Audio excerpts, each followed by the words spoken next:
আমি ঘর থেকে মাঠ আসছিলাম। কিছু মেয়ে বসেছিল, কেউ কাপড় করছে, কেউ বসে রয়েছে, কেউ গল্প করছে, যা যা পারছে করছে। যখন এলাম তখন আমাকে দেখে তাড়াতাড়ি মাথায় কাপড় নিল। তখন বলছে, আর একটা মেয়েকে বলছে, হ্যালো হ্যালো, এ মৌলবিগুলা কোথা না থাকে? ইয়াদের কি খেয়ে দিয়ে কাজ কাম নাই? ইয়ারা যেখানে তেখানে চলে আসে। ঘরে বসেছিলাম, গরম লাগছিল, ওই বাইরে বসলাম, তো এই মৌলানাগুলো আর বসতেও দিবে না। মাথায় কাপড় নিতে হচ্ছে ইয়াদের জ্বলনে। আমি সেখানে মনে মনে চিন্তা ভাবনা করলাম, তাদেরকে বললাম না, আমি মনে মনে চিন্তা করলাম একটা কথা, যে মাথায় কাপড় লিনাস এই অবস্থায় যদি আজরাইলের সঙ্গে যদি মালাকুলের মতোর সঙ্গে যদি সাক্ষাৎ হয়ে যায় দেখা, তাহলে কি উপায় হবে? তুমি নামাজ পড়ছো, 5 ওয়াক্ত নামাজ পড়ছো, রোজা রাখছো এবং কোরআন তেলাওয়াত এবং জিকির আজকার তুমি সবই করছো, কিন্তু তুমি মাথায় কাপড় তুমি একটা আলেম ওলামাকে দেখে লিছো, সেটাই না যদি আজরাইল মালাকুলের মতের সঙ্গে সাক্ষাৎ হয়ে যায়, তাহলে কি হবে রে বাপ?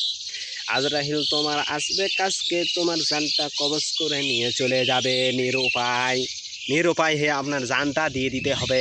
কোনো উপায় থাকবে না, সেটা জানটা কবজ করে নিয়ে চলে যাবে, আপনি পড়ে রয়ে যাবেন। আর মাথায় কাপড়টা লিবার টাইম পাবেন না, যে মাথায় কাপড়টা যে সরে গেছে, মাথায় কাপড়টা ঢাকা লিয়ার টাইম পাবে না। আপনি 5 ওয়াক্ত নামাজ পড়েছিলেন, রোজা রেখেছিলেন এবং কোরআন তেলাওয়াত পড়েছিলাম এবং জিকির আজকার কোনো হুকুম, আল্লাহর হুকুম তুমি বাদ দিও নাই, কিন্তু তুমি মাথায় কাপড়টা না নেওয়ার কারণে তোমার কাছে ঈমান কিন্তু থাকবে না।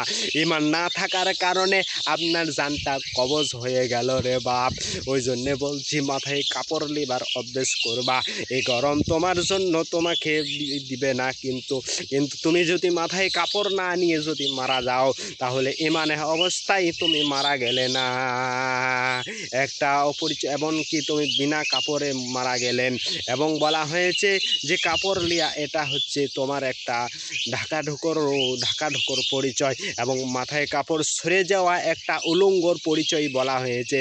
তুমি মহিলা, তুমি 5 ওয়াক্ত নামাজ পড়ো, তুমি রোজা রাখো, জিকির করো, কোরআন তেলাওয়াত পড়ো, কিন্তু তুমি আজকে মাথায় কাপড় নেওয়ার কারণে তোমার আজকে জানটা কবজ হয়ে গেল। ভিডিওটা লম্বা হয়ে যাচ্ছে, পরের ভিডিওতে আবার দেখা হবে।